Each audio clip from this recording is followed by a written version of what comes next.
1 year ago, I hit record on my very first YouTube video, and I'll be honest, I had absolutely no idea what I was doing.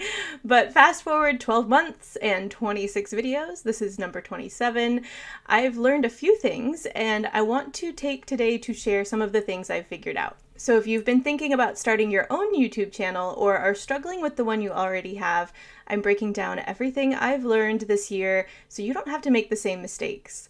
My name's Tori, I'm your go-to social media gal, and it is my goal to make social media easy and stress-free for small businesses, especially those with under 10,000 followers. Let's get into it. I want to start by talking about the reality of YouTube versus goals. Just like with any social media platform, you want to start with your goals. And my goal when I started on YouTube was to grow my audience, find my audience here on YouTube, display my teaching style, help small businesses, and eventually sell a digital course. This has not been quick. The reality is it's taken a very long time. I still don't have a digital course to even sell, but I'm enjoying the process. YouTube, just like any social platform, is definitely a long game. Overnight virality or getting a viral post is very rare, and it takes a lot of effort to constantly show up and grow over time. And this can be really frustrating when I'm up super late editing or re-editing a part of the video that just doesn't feel quite right. So here's the reality for me. I have started to build an audience. I am getting views and subscribers based off of videos I posted even months ago. And I have a really great foundation now to start on, to build on as I continue to build this business. I'm gonna let you in on a little secret that I actually wanted to start this YouTube channel about 10 years ago. And I can't even imagine if I had started it 10 years ago, what the foundation would look like now and how much more growth I would have. So if you're just starting out, my advice would be to be ready to play the long game. Your first few videos might flop as you're figuring it all out. Your growth might be a little bit slow, but stick with it and the results will come. Now I want to talk about the hardest part about YouTube for me, the biggest hurdle I've had to overcome. And I know I'm not alone when I say this. I hate seeing myself on video, which I know is odd coming from someone who posts videos of their face every 2 weeks, but I really don't like it. And editing my face is an absolute living nightmare. But the good news is that over time, well, it doesn't necessarily get easy, it does get better. I've gotten a lot better at video editing. I'm much faster at it. I am able to speak off the cuff a lot easier, so filming is a lot quicker. And overall, I cringe a lot less than I used to when I hit that upload button. So if you're hesitating to start a YouTube channel because you don't like seeing yourself on camera, here's the truth. Your first video will be really awkward. It might be awful. By the 10th video, you will be getting better. And then one day you're going to look back at that first video and just think, wow, look how far I've come, because you will get better. Just hit record because the hardest part is starting.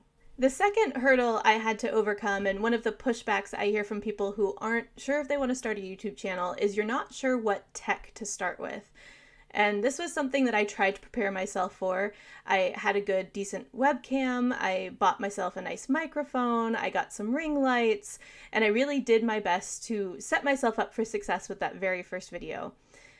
Here's the thing, I went a little bit too deep. I bought a couple different ring lights, I bought a couple different webcams, I tried some different editing software, paid for like 3 different softwares, and at the end of the day what I learned is as long as the content is good and you're providing value and you're providing what your audience needs and wants, the rest of it kind of falls into place. The tech is less important than the content. So if tech is a barrier for you in starting your own YouTube channel, I would say the simpler, the better. Learn from my mistake. As long as you have good sound, whether that's a microphone or through your laptop or computer, a decent lighting so people can see your face, and a quiet space so people can hear you, that's really all that's needed to get started. When it comes to editing, I know Mac users tend to love iMovie. I'm not a Mac user, so I really like CapCut.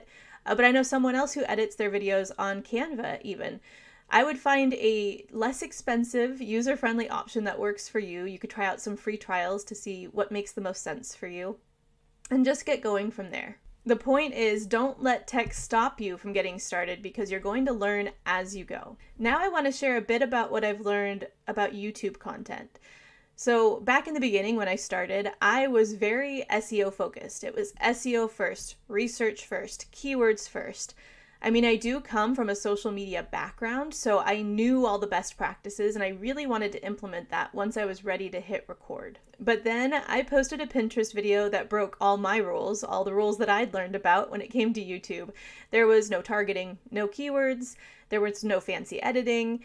It was just me talking about my experience on Pinterest and sharing what I'd learned. Kind of similar to this video, actually. And I bet you can guess what happened. That has been my best performing video on YouTube.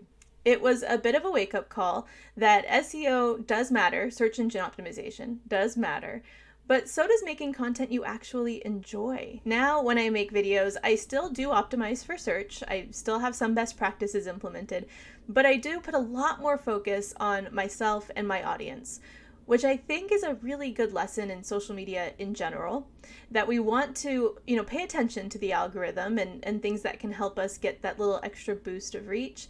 But we also need to have a healthy focus on ourselves, our joy, why we enjoy creating, what's going to make it sustainable for us to keep going, and what our audience wants, what their needs are, what they would like to see, and have a healthy mix of a focus on all three. If you're feeling stuck on this and not quite sure what content you should be posting, I would start with these two questions. First, would I watch this video? Would I enjoy watching it? And second, does this help my audience? That's the sweet spot. That's where strategy meets authenticity. Looking back at this year, I would say there are 5 main lessons that I've learned, and I'm going to share those with you. First is to just start. The first video is the hardest. Second is YouTube is slow. Growth is slow in general, but it's worth it. Third is to balance optimization with passion, because the algorithm matters, but so do you and your audience. Fourth is that gear doesn't matter as much as you'd think. Camera quality is much less important than content quality. And fifth, while it may not get easy, it definitely does get better. If I could go back and tell myself one thing before I launched this YouTube video, I would like to actually rewind about 10 years and go back to 20-something me and say, stop overthinking and just start creating. So now, sticking with my goal on YouTube of educating and helping small businesses, I want to share the 4 things I think you need before you get started and a simple content plan to get you going. The 4 things you need to start recording for YouTube today are a decent, maybe high quality camera so people can see you clearly, a decent microphone so they can hear you, good lighting. Sometimes that means just setting your laptop up in front of a window or maybe investing in a ring light, and then a decent content plan so that you don't get overwhelmed and stop after you start. One of the hardest parts of social media is really staying consistent. It's hard once you get started to continue coming up with new content, to continue sticking with it, but that's where the growth happens. That's where you find your audience, where you build trust. And so consistency really is key. And if you've watched any of my videos, you've heard me say that before. And so here's a quick little content plan to help you stay consistent and stay on task. First is to pick a posting schedule. How often are you going to post videos to YouTube?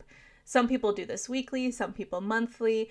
I've chosen, and I would definitely recommend, 2 videos per month.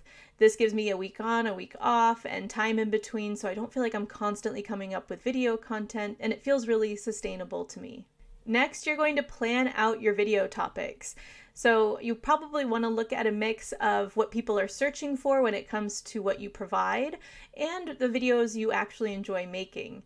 You want to plot these out on a calendar and make sure that they align with the seasons and make sense for when the videos would be coming out.